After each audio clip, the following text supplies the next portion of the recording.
Ya, pemirsa, untuk mengetahui perkembangan terbaru dari peristiwa jatuhnya pesawat Hercules di Medan, kami sudah tersambung melalui sambungan telepon dengan Kapus Pen TNI, Maijen Fuad Basya. Selamat sore, Pak Fuad. Selamat sore, Selamat sore. Ya, Pak Fuad, Pemirsa, ya. Pak Fuad di sini dengan Kevin Egan. Apa perkembangan terbaru dari proses evakuasi dan juga dari jumlah korban, Pak Fuad? Ya, evakuasi masih terus berjalan, dilaksanakan sekarang, baik oleh anggota TNI di sana, bekerjasama dengan Basarnas dan aparat masyarakat setempat yang juga bahu-membahu membantu. Itu kita ucapkan terima kasih banyak gitu.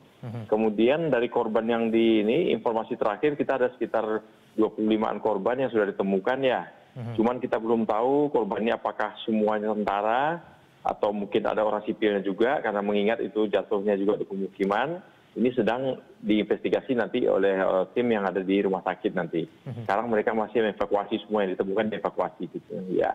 Baik, Pak Fuad, dari 25 korban yang sampai sejauh ini sudah didapatkan begitu, berapa diantaranya yang merupakan prajurit TNI, Pak? Nah, itu yang saya katakan tadi, ini belum sempat diidentifikasi. Ini masih dimasuk semua, diterima, langsung dimasukkan ke dalam itu, langsung dibawa ke rumah sakit. Mungkin nanti dari otopsi ketahuan nanti deh, sampai di rumah sakit nanti baru ketahuan nanti.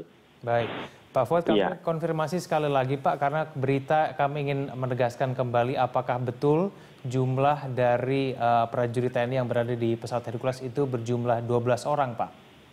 Gini, pesawat itu krunya itu 12 ya, krunya 12. Saya sampaikan berkali-kali dari tadi, jumlah penumpangnya berapa seluruhnya ini sedang kita periksa, berapa sebenarnya jumlah penumpang.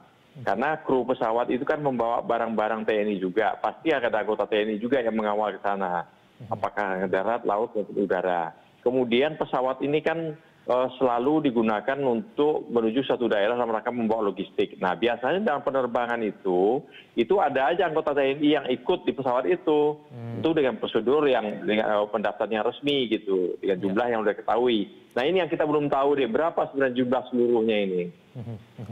Oke, baik. Sambil menunggu proses identifikasi dan juga pencarian korban selanjutnya, Pak Fuad, saya ingin menanyakan mengenai kondisi pesawat, Pak. Apakah Pak Fuad sudah mendapatkan informasi bahwa pesawat tersebut layak terbang, Pak?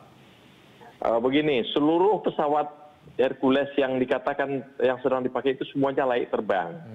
Memang usianya sudah tua, yaitu pesawat kelahiran tahun 64. Namun pesawat itu semua terawat dengan rapi dan itu memang semua layak terbang. Karena pesawat yang terbang itu selalu dites sebelum terbang. Apabila dari sekian banyak instrumen-instrumen yang ada satu aja instrumen yang tidak berfungsi, maka itu pesawat tidak boleh terbang. Tidak boleh terbang, artinya setiap pesawat yang terbang itu pasti sudah layak terbang. Nah, sekarang yang perlu kita ketahui, kenapa kok tiba-tiba terjadi ini? Apakah ada gangguan sebelumnya? Gitu, ini yang perlu diperiksa gitu loh. Baik, kemudian Pak, ini mengenai proses evakuasi, sampai kira-kira apakah ada perkiraan proses evakuasi ini akan dilakukan sampai kapan, Pak? Tentu kita akan berupaya secepat mungkin ya. Kalau bisa selesai 1 hari, kita harus selesaikan 1 hari. Kalau memang 2 hari, ya 2 hari. Pokoknya kita harus mencari bagaimana secepat mungkin evakuasi ini berjalan, sehingga korban kita selamatkan, kemudian lingkungan juga bisa selamatkan, aktivitas penduduk tidak terganggu. Demikian juga nanti untuk investigasi lebih memudahkan gitu. Baik, ini kan pesawat Hercules juga menimpa warga sipil, Pak. Mungkin ada terkena reruntuhan bangunan. Apakah ini juga Pak Fuad punya datanya, ini berapa jumlahnya begitu?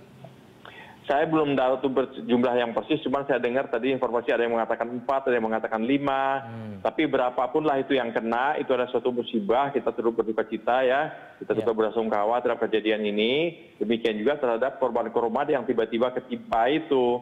Nah, saya kira nanti TNI juga akan berpikiran tentang hal itu ke depan itu. Bagaimana nanti lanjutannya terhadap mereka-mereka yang kena timpa oleh musibah ini gitu. Baik, apakah sudah ada rencana Pak, ini mungkin kira-kira dari TNI AU sendiri akan menyampaikan secara resmi mengenai proses evakuasi dan kemudian apa yang terjadi mungkin dalam waktu dekat, Pak Fuad? Evakuasi kan sudah berjalan ya, evakuasi sudah berjalan, baik evakuasi terhadap pesawat, evakuasi terhadap korban, maupun evakuasi terhadap masyarakat yang tertimpa gitu, itu sedang berjalan sekarang ini. Kita mengharapkan proses ini bisa cepat sehingga kita bisa menyelesaikan segala sesuatunya. Langkah apa yang harus kita ambil terhadap korban, kemudian terhadap pesawat harus diapakan, kemudian terhadap pesawat yang lainnya harus bagaimana, Kemudian demikian juga terhadap masyarakat yang ketimpa. Itu evakuasi nanti harus kita pertimbangkan seluruhnya. Baik, Pak Fuad, apakah semua korban dilarikan ke Adam Malik, Pak? Yang saya dengar informasi begitu, mencari rumah sakit terdekat. Baik, Pak Fuad, kami nanti akan kemudian menanyakan lagi, Pak, mengenai perkembangan terbaru. Terima kasih telah bergabung sama kami lewat sambungan telepon. Kapus Pen TNI Majen Fuad Bashya, selamat sore, Pak. Ya, pemirsa, kami akan segera kembali dengan berbagai informasi lainnya masih terkait dengan jatuhnya pesawat Hercules di Medan. Kami akan segera kembali usai jeda berikut.